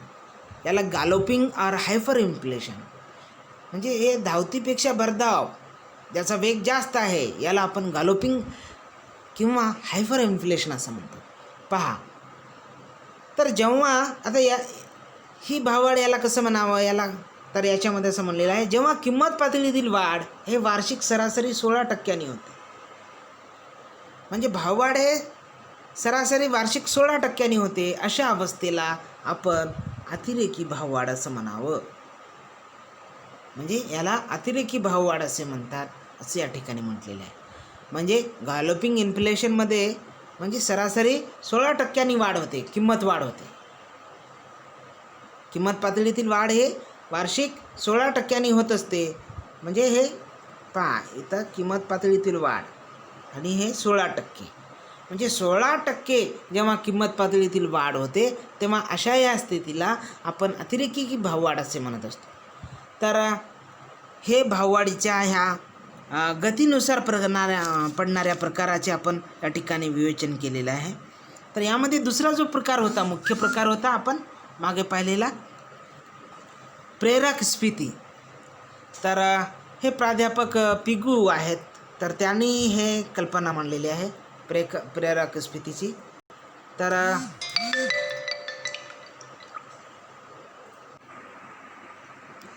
तर या ठिकाणी आपण उत्पादनावर होणारा परिणाम या ठिकाणी पाहिलेला होता. एकंदरीतपणे उत्पादनावर होणारा परिणाम म्हणजे जेव्हा अर्थव्यवस्थेमध्ये भाववाढीमुळे उत्पादन घटकांच्या किमती वाढतात आणि उत्पादकाला लाभ होतो. उत्पादकाला लाभ झाल्यामुळे त्याचा लाभाचा काही हिस्सा श्रमिकांना देतो व अशा रीतीने एक आनंदाची स्थिती, भरभराटीची स्थिती निर्माण होते. म्हणजे एक अनुकूल परिणाम या ठिकाणी होतात. दुसरा आपण वितरणावर होणारा परिणाम या ठिकाणी पाहतो आहोत. तर वितरणावर होणारा परिणाम याच्यामध्ये आपण पाहतो, तर भाववाढीमुळे वितरणावर काय फायदा होतो. पहा, भाववाढीमुळे व्यापाऱ्यांना फायदा होते, पण याचा अर्थ सर्वांनाच फायदा होते असा नाही. कारण का, या भाववाढीमुळे जे काही व्यापारी वर्ग आहे तर ते कमी किमतीने वस्तू घेऊन जास्त किमतीने विकतात, त्याच्यामुळे त्यांचा फायदा होतो. पण याचा फायदा मात्र गरीब लोकांचा, ज्यांचं उत्पन्न स्थिर आहे तर त्यांना काही होत नाही. म्हणजे ज्यांना महिना 5,000 ठराविक उत्पन्न आहे, ते व्यक्ती 5,000 उत्पन्न असताना म्हणजे अनेक गोष्टी 5,000मध्ये त्याचं घर सगळं चालत होतं, उलट काही तो बचत करत होता. पण आता प्रचंड महागाई झालेली आहे, तर त्याच्यामुळे त्या महागाईमुळे त्याचं 5,000मध्ये काही भागत नाही. म्हणजे त्याला राहण्यापासून सर्व गोष्टींना त्याला विकत घ्यावं लागते. अशा स्थितीमध्ये 5,000चं जे काही मूल्य आहे ते या ठिकाणी आता भाववाढीमुळे पैशाचं जे मूल्य आहे ते घटते, निम्म्याने घटते, आपण पाहिलेलं आहे. तर त्याच्यामुळे असं हे घटलेल्या भावामुळे पैशाचं व्हॅल्यू कमी होते. मग त्याची खरेदी शक्ती कमी होते. त्याच्यामुळे गरीब आणि स्थिर उत्पन्न असणाऱ्यासाठी भाववाढ हे म्हणजे नेहमीच वाईट मानले जाते. तर दुसरा आहे रोजगारावर होणारा परिणाम. या ठिकाणी आपण पाहू तिसरा रोजगारावर होणारा परिणाम. तर भाववाढीमुळे रोजगारावर काय परिणाम होतो? तर पहा, रोजगाराच्या संदर्भात जर पाहिलं असेल तर भाववाढीचा अनुकूल असा परिणाम होतो. किंमतवाढीमुळे पहा, किंमतवाढीमुळे उत्पादन वाढीला चालना भेटते. पहा, किंमतवाढीमुळे उत्पादन वाढीला चालना भेटते. किंमतवाढ काही अर्थानं काही काळापुरती किमान किंमतवाढ असणं अर्थव्यवस्थेसाठी चांगली गोष्ट आहे. काही अर्थशास्त्रज्ञांनी म्हणलेले आहे की 2.5 ते 3% किंमतवाढ ही अर्थव्यवस्थेसाठी चांगली आहे, आवश्यक आहे, ती असलीच पाहिजे. कारण का उत्पादकाला नफा कमावणे असतो आणि काहीतरी त्याला नफा मिळाला पाहिजे, तेव्हाच तो उत्पादन कार्य चालू ठेवत असतो. जर त्याला लाभच भेटत नाही तर तो उत्पादन कार्य चालू ठेवतो का? नाही. म्हणजे किंमतवाढ होणे म्हणजेच त्याला काहीतरी लाभ प्राप्त होणे. तर अशा प्रकारची म्हणजे हे जी भाववाढ आहे, तर हे जर भाववाढ जर असेल तर याचा एक चांगला परिणाम होतो की रोजगारावर, म्हणजे उत्पादन घटकांना मागणी जास्त असते आणि जास्त झाल्या कारणानं नवीन कारखाने लागतात. त्याच्यामुळे नवीन रोजगार निर्माण होतात आणि लोकांकडे अजून रोजगार मिळाल्यामुळे त्यांचं उत्पन्न वाढते, परत मागणीत वाढ होते. मागणीत वाढ झाल्याने परत उत्पादन कार्यांमध्ये गती येते, म्हणजे उत्पादन वाढते, पुरवठा वाढते. म्हणजे अशा रीतीनं अजून त्याच्यातून रोजगार निर्माण होतो. म्हणजे रोजगारावर हे चांगली स्थिती निर्माण होते, रोजगारावर अनुकूल परिणाम या ठिकाणी निर्माण होतात. आणि ही स्थिती जोपर्यंत पूर्ण रोजगार होतो. पूर्ण रोजगार म्हणजे ती अवस्था जी केन्सची अवस्था आहे. देशातील आता सगळ्या घटकांना काम भेटते, एकही घटक आता बेरोजगार त्या ठिकाणी राहत नसते. तर ते म्हणजे रोजगारामध्ये देशातील बेरोजगाराच्या हातामध्ये काम भेटते. म्हणजे स्वाभाविकच आपल्याला असं सांगता येते की या भाववाढीमुळे रोजगारीवर अनुकूल परिणाम घडून येतो. तर असं म्हणता येते. तर गुंतवणुकीवर होणारा परिणाम हे चौथा आहे, गुंतवणुकीवर होणारा परिणाम. तर पहा, गुंतवणूक 2 प्रकारचे असतात, एक भांडवली गुंतवणूक आणि जो स्थिर गुंतवणूक. भांडवली गुंतवणूक म्हणजे जे उद्योगधंदे, कारखाने यामध्ये जे काही भांडवल लावल्या जाते, गुंतवणूक केल्या जाते, त्याला म्हणतो आपण भांडवली गुंतवणूक. म्हणजे ते प्रचंड लाभ कमाईसाठी, उत्पादन कार्यासाठी त्याच्यामध्ये गुंतवणूक केली जाते. तर दुसरं आहे स्थिर गुंतवणूक, ज्याला म्हणतो जे गरीब लोक, मध्यमवर्गीय लोक, जे तुमचा आमचा काही पैसा आहे, जी काही उत्पन्न भेटते ठराविक, ते आपण पुढील भविष्यातील गरजा पूर्ण करण्यासाठी आपण आपल्या कमाईतला काही भाग बँकेमध्ये बचत ठेवत असतो, गुंतवणूक करतो. त्याचा अर्थ हा आहे की त्याच्यावर आपल्याला काही लाभ प्राप्त व्हावा, जेणेकरून पुढचं आपलं भविष्यकाळ एक चांगलं जाईल, यासारखी आपण जे काही तजवीज करतो त्याला आपण ती स्थिर गुंतवणूक म्हणतो. तर या पहा, जेव्हा भाववाढ होत असते तेव्हा हे जे भांडवली गुंतवणूक जे म्हणलेलं आहे, जे शेअर मार्केटमध्ये जे पैसा लागतो, पहा ती तेजीची अर्थव्यवस्था असते. जेव्हा सगळ्या गोष्टींच्या किमती वाढत असतात आणि लोक प्रचंड प्रमाणात वस्तू खरेदी करत असतात, तर त्यावेळेस अनेक कारखानदार प्रचंड गुंतवणूक करतात. का? तर आता सध्या तेजी आहे, लोक वस्तूच्या मागणी करत आहेत, म्हणजे किमती जरी वाढल्या तरी लोक खरेदी करत आहेत. त्याच्यामुळं आता लोक मागणी आहे तर अजून वस्तू तयार करा यासाठी म्हणजे जास्त अजून गुंतवणूक केल्या जाते. म्हणजे शेअर्समध्ये किंवा भांडवली गुंतवणूक करणारे जे लोक आहेत त्यांच्यासाठी ही भाववाढीचा अनुकूल परिणाम होतो, त्यांच्यासाठी हे फायद्याचं असतं. म्हणजे भाववाढीच्या काळामध्ये मोठ्या प्रमाणामध्ये त्यांना लाभांश भेटते, त्यांना फायदा भेटते. वस्तूच्या किमती वाढत असतील तर उत्पादन कार्यामध्ये त्यांना लाभ भेटतो. तर त्याच्यामुळे भांडवली गुंतवणूक जे ठेवतात ते त्यांना फायद्याचं आहे. पण आता ते स्थिर गुंतवणूक करणाऱ्यामध्ये ही भांडवली गुंतवणूकवाल्यासाठी ही जी भाववाढ आहे ती फायद्याचं आहे, या बाबतीत शंका नाही. पण ज्यांचं उत्पन्न हे स्थिर आहे, फिक्स आहे, जे मध्यमवर्गीय आहेत, जे गरीब आहेत, त्यांचं काय, त्यांच्या गुंतवणुकीवर काय फायदा होते? पहा, काही जे पगारदार लोक आहेत, जे पगार म्हणजे महिन्याला जे काही 5, 10, 15, 20, 30 हजार जे काही पगार असेल त्या उत्पन्नातलं आपलं खर्च वजा जाऊन काही उत्पन्न बँकेत ठेवत असतात. अशा वेळेस बँकेत ठेवल्या कारणानं त्यांना बँकेने व्याजदर भेटते, व्याज भेटते. आपण बी काही समजा व्याजाने घेत असतो पैसे. पण आपण जे काही पैसे बँकेत ठेवलेले आहे ते जर बँकेमध्ये जे काही पैसे ठेवतो त्याच्यामध्ये जर भाववाढ जर झाली प्रचंड प्रमाणात, म्हणजे अलीकडच्या काळात भाववाढ झाली, तर मग बँकेत मिळणारं व्याजदर आणि चालू भाववाढ याच्यामध्ये एक संबंध असतो. म्हणजे एकीकडे प्रचंड व्याजदर भाववाढ झालेली आहे आणि दुसरीकडे बँक सपोज असं समजू की आपण 6% भाववाढ आहे आणि 8% बँक व्याजदर देते. म्हणजे 100 रुपये गुंतवलं तर 8 रुपये आपल्याला फायदा भेटतो. म्हणजे 8 रुपये 100 रुपये गुंतवलं तर त्याच्यातून बँक आपल्याला 8 रुपये मिळते. पण भाववाढ ही 6% आहे, म्हणजे 8%च आहे असं समजा. म्हणजे 100 रुपयाला जी वस्तू तुम्ही खरेदी करत होता ती वस्तू आता 108 रुपयाला झालेली आहे. ती वस्तू 108 रुपयाला झालेली आहे. आणि त्याच्यामुळे आता तुम्ही जे बँकेत ठेवलेलं आहे तुम्हाला जे 8% दराने व्याजदर भेटते त्याच्यामध्ये तुम्हाला काही फायदा भेटतो का? तर वास्तव अर्थाने विचार केला तर ते काहीच फायदाच नाही. बँकेत पैसे ठेवल्यानंतरही फायदा नाही. कारण का जसंही आपण त्या पैशाचं मूल्य घटलेलं आहे. 100 रुपये जे तुमचे बरोबर होते आता 108 रुपयाचं त्याचं तेच लेवल आहे. 100 रुपये असताना जी वस्तू खरेदी करत आहात तुम्ही खरेदी होतात ती वस्तू तुम्हाला 108 रुपयाला आज खरेदी करावं लागते. म्हणजे बँकेकडून भलेही 108 रुपये जरी मिळाले व्याजदर, पण वास्तवामध्ये त्या पैशाचं मूल्य घटलेलं आहे. ते त्याच्यामुळे भाववाढ हे स्थिर गुंतवणूकदारांवर ज्यांचं उत्पन्न हे स्थिर आहे, मर्यादित आहे, अशासाठी म्हणजे स्थिर गुंतवणुकीसाठी हे त्यांच्यासाठी फायद्याचं नसते, त्यांच्यावर वाईट परिणाम करणारं असते असं आपणाला या ठिकाणी म्हणता येते. तर यानंतर आहे कर्जदार आणि सावकारांवर होणारा परिणाम. आता त्याच अर्थानं हेही आहे. ठीक आहे, भाववाढीमध्ये कर्जदारांना फायदा होतो. म्हणजे जे काही आपण ज्यांचं कर्ज घेतलेलं आहे ते आपल्यासाठी फायद्याचं आहे. ज्यांनी कर्ज दिलेलं आहे ते सावकार लोक, त्यांच्यासाठी भाववाढ हे घाट्याचं आहे. कारण का आपण जे काही कर्ज आपण घेतो आहात, म्हणजे भाववाढ कमी असताना जर कर्ज घेतलं तर त्या पैशाचं व्हॅल्यू जास्त असते, पैशाचं मूल्य जास्त असतं. आणि म्हणजे भाववाढीपूर्वी जर आपण कर्ज घेतले असेल तर त्या पैशाचं मूल्य जास्त असते.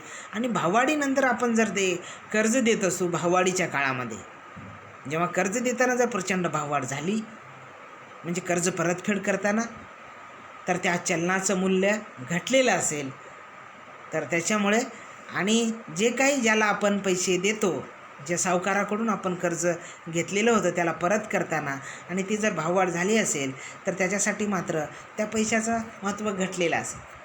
आता त्याचं व्हॅल्यू कमी झालेलं आहे. भलेही त्याला व्याज आपण देऊ पण ते व्याजही त्याचं काही काम करत नाही. म्हणजे त्याचं अवमूल्यन झाल्याचं, म्हणजे त्याचं व्हॅल्यू घटल्याचं आपल्याला दिसून येते. तर सरकार आणि करदात्यांवर हा एक परिणाम या ठिकाणी आहे. तर सरकार आणि करदात्यावर काय परिणाम होतो? गुंतवणुकीचा हा जो परिणाम आहे तो सरकार आणि करदात्यांवर. आता स्थिर करांच्या बाबतीत सरकार जे काही कर लावते ते स्थिर असतात, काही बदलत असते. काही कर बदलत असतात, काही लावतात, काही कायमचे असतात. आता जे काही स्थिर कर म्हणजे कायमचं कर देणारे आहे त्यांच्यासाठी भाववाढ हे फायद्याचं असते.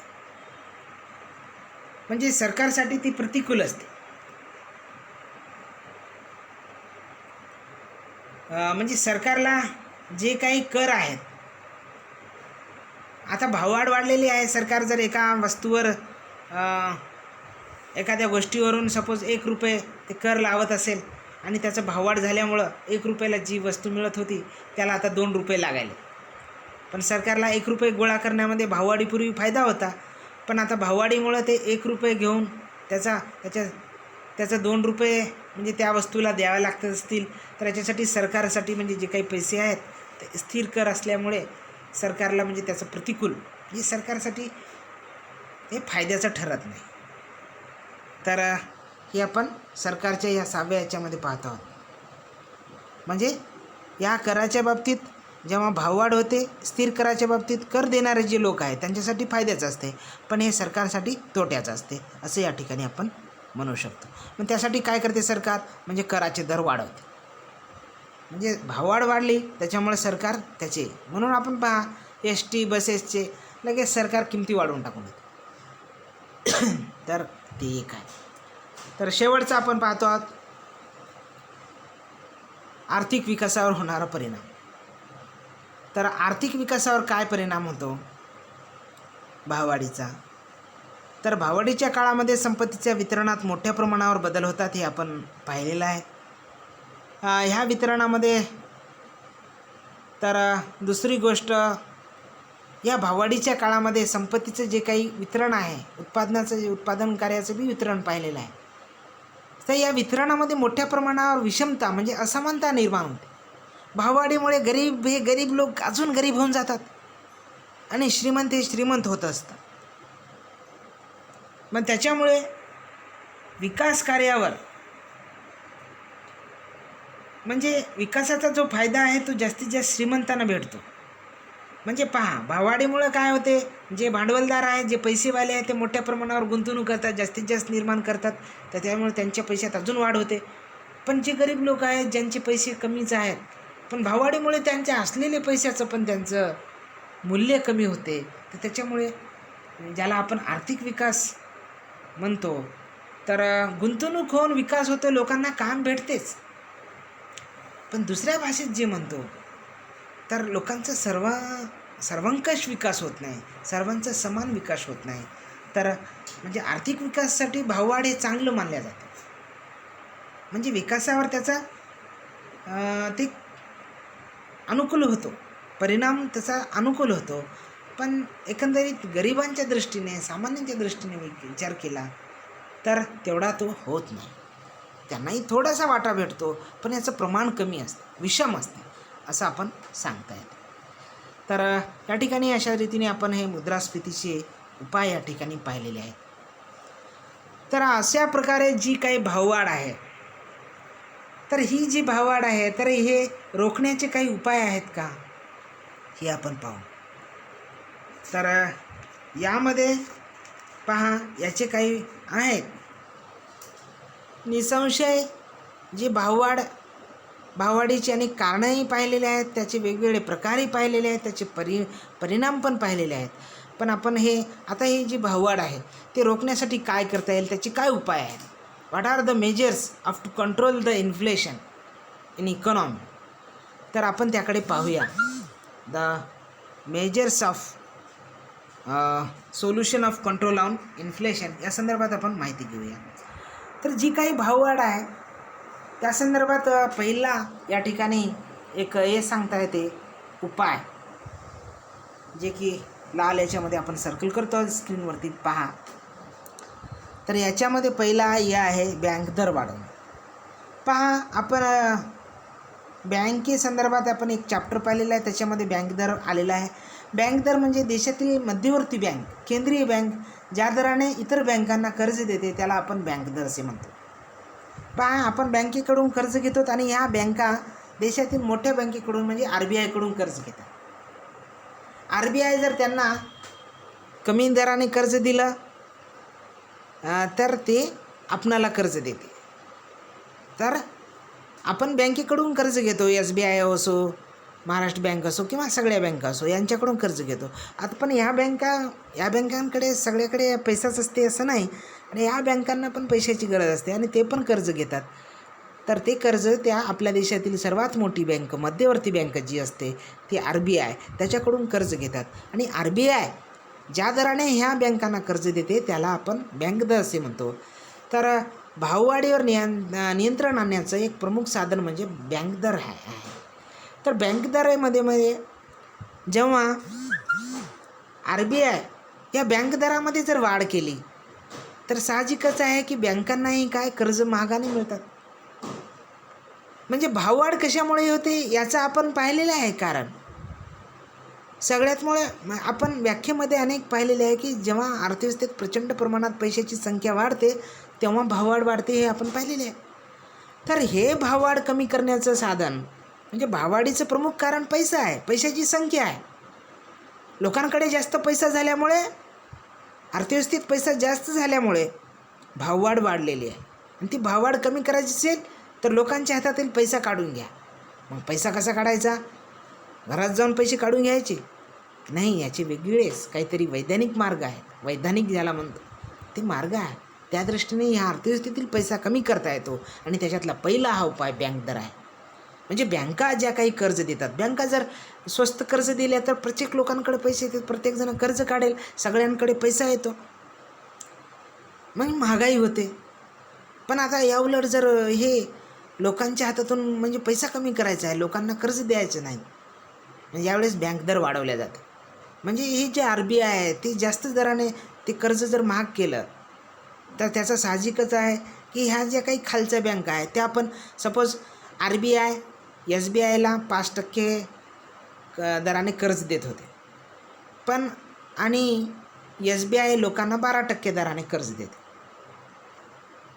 पण RBI जर 10% दराने कर्ज दिलं SBIला, तर इथं घ्या 10% दराने RBI जर दिलेला आहे, RBI या ठिकाणी इथं RBI जर 10% दिलं तर आता हे 20% जे आहे ते आता SBI देईल.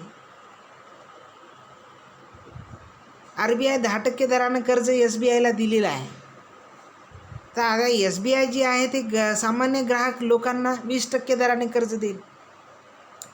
तर त्याच्यामुळे 20% व्याजदर हे जास्त आहे, याचं कर्ज जास्त आहे, व्याजदर जास्त आहे. त्याच्यामुळे साहजिकच आहे एवढं महाग कर्ज लोक घेणार नाहीत. लोक घेणार नाहीत म्हणजे काय, लोकांकडे पैसा जाणार नाही, लोकांची पैसे मागणी करणार नाहीत, म्हणजे लोकांच्या म्हणजे हातात पैसा येणार नाही, साहजिकच त्यांची मागणी कमी होते, म्हणजे भाववाढ कमी होते. म्हणजे लोकांकडे पैसा नाही, त्यांची खरेदी कमी होऊन जाते. खरेदी कमी केल्या कारणानं लोक मागणी करत नाहीत, खरेदी कमी झाली, याचा अर्थ साहजिकच हळूहळू त्या वस्तूच्या किमती कमी होतात. म्हणजे हे भाववाढ नियंत्रण करण्याचं हे प्रमुख या ठिकाणी आपण सांगतो. तर ते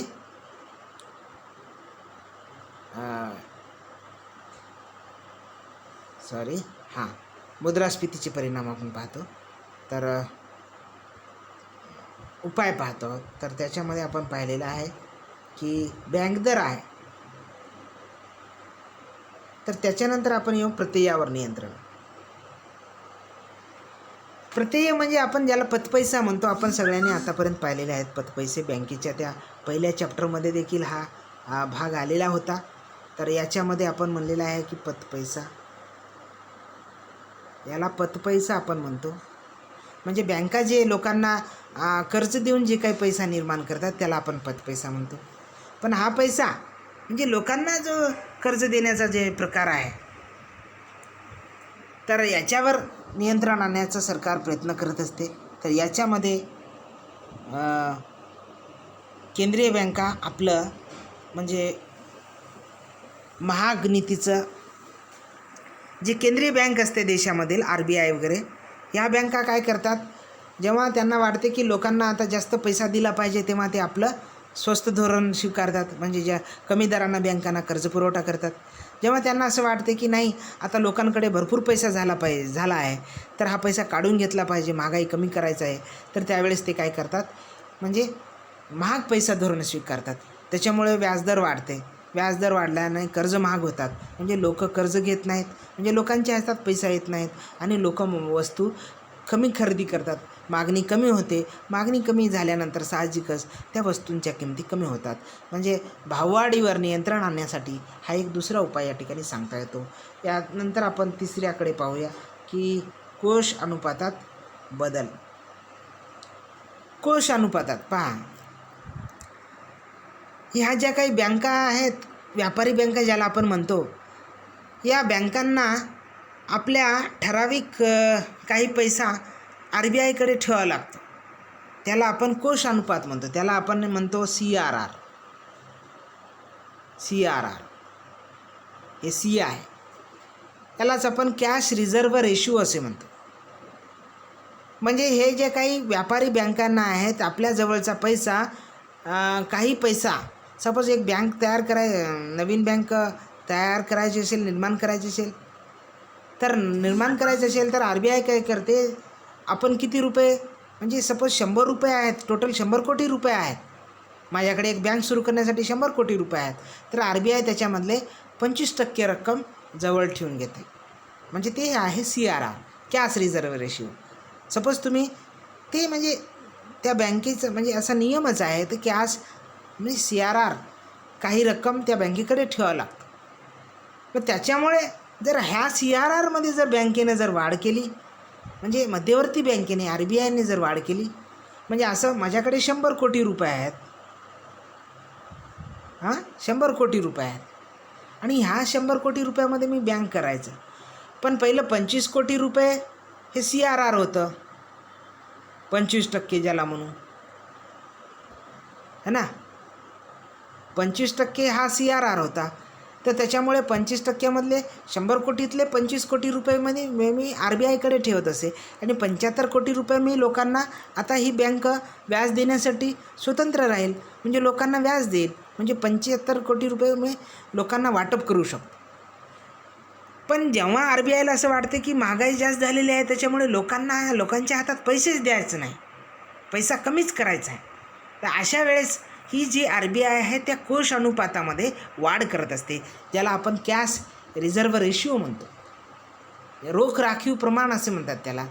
तर त्याच्यामध्ये ती वाढ करते. हे 25%चे आता या ठिकाणी 50% जर करून टाकली ही जी बँक, 25%चे 50% जर केले, तर त्याच्यामुळे हे जे काही 100% कोटी रुपये माझ्याकडे भांडवल आहे, त्या बँकेकडे भांडवल आहे, मग आता 50 कोटी रुपये त्या बँकेकडे ठेवावे लागतील. 50 कोटी रुपये आता त्या बँकेकडे राहतील, जी 75 कोटी रुपये अगोदर म्हणजे लोकांना देत होती, आता म्हणजे त्या बँकेकडे कमी राहिलेले आहेत. म्हणजे आता 50 कोटी रुपयेच ती बँक लोकांना देऊ शकते, म्हणजे आता कमी पैसा ती देऊ शकते. म्हणजे लोकांच्या हातात कमी पैसा म्हणजे कमी महागाई, हे समीकरण आहे आपण पाहिलेलं आहोत. तर यानंतर आहे सुरक्षा ठेवीत वाढ.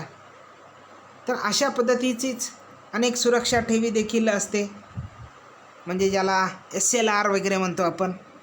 तर जे कोष अनुपात ज्याला म्हणतो ते सुरक्षा ठेवी असते. तर हा पैसा बँकेकडे सुरक्षित ठेवून घ्यावा लागतो. तर याच्यामध्ये जर वाढ केली तर साहजिकच आहे बँकाकडे पैसा कमी होते, त्याच्यामुळे बँका कमी लोकांना कर्ज देऊ शकतात, म्हणजे साहजिकच अर्थव्यवस्थेमध्ये पैशाचा पुरवठा कमी होतो आणि महागाई कमी होते. तर हेही एक साधन आहे. तर दुसरं आहे सरकारी खर्चाला कपात. पहा, जेव्हा प्रचंड म्हणजे महागाई वाढते, वाढ होत असते, अशा वेळेस सरकार काय करत असते की सरकारी खर्चाला कपात लावत असते.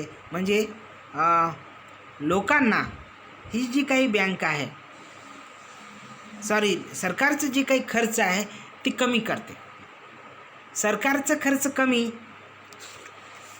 म्हणजे मागणी कमी, म्हणजे सरकारचे जे काही खर्च जर कमी असेल तर त्या ठिकाणी मागणी कमी होते, आणि मोठ्या प्रमाणावर मागणी कमी झाल्याने साहजिकच नंतर त्याची किमती कमी होतात. सरकार पहा वेगवेगळ्या कारणाने खर्च करत असते. सरकार हा देशामध्ये खर्च करणारा एक सर्वात मोठा घटक आहे. म्हणजे सरकार रस्ते निर्माण करणे असतील, लोकांच्या सोयीसुविधांवर, दवाखान्यांवर वेगवेगळ्या कारणांनी सरकार खर्च करत असते. म्हणजे सरकार एवढं मोठ्या प्रमाणावर खर्च करत असते, त्याच्यामुळे चलनवाढ होते, म्हणजे लोकांना काम मिळते. सरकार रस्ते बांधत असेल तर लोकांना काम मिळते प्रत्येक घटकाला, त्याच्यामुळे मागणी वाढते प्रचंड, आणि त्याच्यामुळे भाववाढ वाढते. आणि सरकारनं हे जर खर्च कमी केलं म्हणजे लोकांना काम भेटत नाही, लोकांना उत्पन्न भेटत नाही, लोकांच्या हातात पैसा येत नाही, आणि साहजिकच पैसा नसल्याने लोक मागणी करत नाहीत, आणि मागणी कमी झाल्याने किमती कमी होतात. मग त्याच्यामुळे सरकारी खर्चाला कपात हे मुद्रास्फीती नियंत्रण करण्याचं एक उपाय मानले जाते. तर हे या ठिकाणी पाहिलेलं आहे. तर शेवट 6व्या क्रमांकावरचं आहे खुल्या बाजारात सरकारी रोख्यांची विक्री. तर हे एक या ठिकाणी मुद्रास्फीती नियंत्रित करण्याचं एक उपाय मानले जाते. तर या उपर एवढ्या सगळ्या गोष्टी करून जर मुद्रास्फीती किंवा भाववाढ कमी झाली नाही तर सरकार म्हणजे या उपायाचा त्याने मार्ग चोखाळण्याचा प्रयत्न करते, अंमलबजावणी करते. तर ते म्हणजे खुल्या बाजारात सरकारी रोख्यांची खरेदी विक्री. तुम्हाला माहीत आहे की शेअर मार्केटमध्ये रोख्यांची खरेदी विक्री होते, शेअर्सची खरेदी विक्री होते. आणि त्याप्रमाणे शेअर्सची खरेदी केली याचा अर्थ आपण आपल्याकडील पैसा बँकेत ठेवला, म्हणजे सरकार त्या रोख्यामध्ये ठेवलं. म्हणजे आता शेअर्स म्हणजे तुम्ही समजून घ्या LICची एक पॉलिसी काढणे. म्हणजे पॉलिसी जर काढली, पॉलिसी जर जास्तीत जास्त घेतल्या म्हणजे आपला पैसा पॉलिसीमध्ये गुंतवला, म्हणजे पैसा खर्च करण्यास कमी. तर अगदी त्याप्रमाणे सरकार काय करते की लोकांना काही वाढीव व्याजदराने रोखे विकत असते. म्हणजे बँक जर तुम्हाला 5% जर कर्ज देत असेल तर सरकारी रोखे हे 12% दराने 10% दराने रोखे देते. तर अशा वेळेस हे रोखे सरकारकडून विकत घ्यायचे आणि त्या रोख्यामध्ये पैसा गुंतवायचा. साहजिकच आपण 5%पेक्षा जिथं व्याजदर जास्त आहे त्या ठिकाणी आपले पैसे गुंतवतो आणि अशा प्रकारे आपले पैसे सरकारला जर वाटलं की लोकांकडून पैसे काढून घ्यायचे, अर्थव्यवस्थेत पैशाचा पुरवठा कमी करायचा आहे, अशा वेळी सरकार काय करते, ते रोख्यांची विक्री करत असते. म्हणजे रोखे लोकांना विकत देते, लोकांना विक्रीस काढते. त्याच्यामुळे रोखे काय करतात, रोख त्याच्यामध्ये गुंतवतात लोक.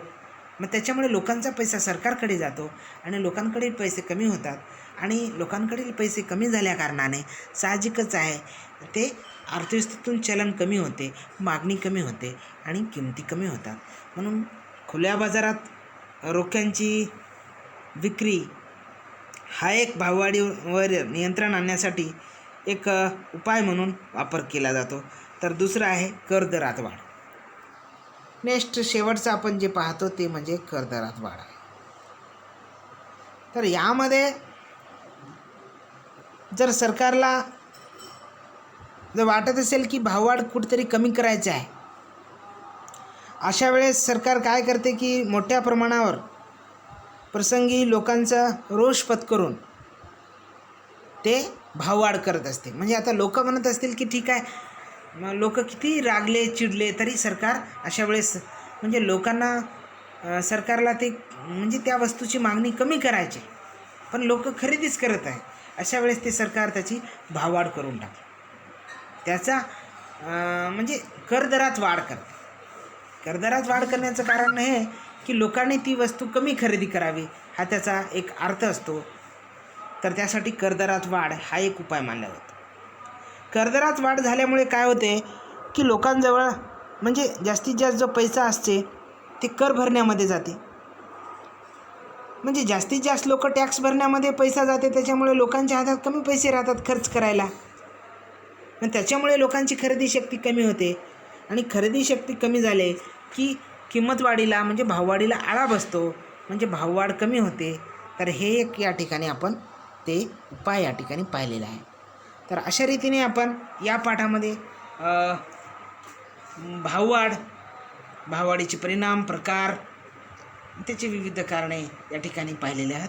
आपण सर्वांनी हा क्लास अटेंड केलेला आहे, याबद्दल आपल्या सर्वांना खूप खूप धन्यवाद. थँक्यू. पुन्हा भेटूया पुढच्या पाठात. थँक्यू.